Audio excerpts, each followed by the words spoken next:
त्याच्यासाठी सर्वात महत्वाचं असतं की आपलेच कुळाचे दिवी आणि आपल्याच कुळाचे दैवत हे त्या गुरुजनांकडनं ज्ञान घ्या की कशा पद्धतीने प्रकट करावं त्यांना.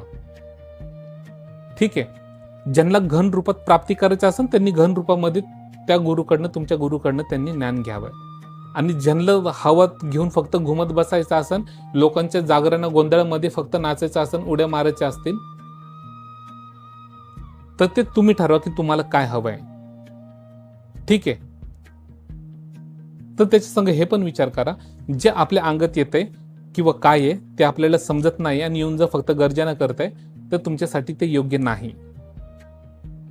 ज्या वेळेस आपण कुळाचे देवी दैवत प्रत्यक्ष रूपामध्ये त्यांना प्राप्त करतो, भक्ती करून, त्यांची तपस्या करून, त्यांची साधना करून, तर असे गुरुजन शोधा की ते तुम्हाला तुमचे कुळाचे देवी दैवत कशा पद्धतीने प्रकट करून देतील व कशा पद्धतीने त्यांची साधना तुम्हाला सांगतील, जेणेकरून आपल्याच कुळाची परंपरा चालत राहील आणि आपल्याच कुळाचं जे पण मान पान नैवेद्य पाणी जे असेल ते देईल.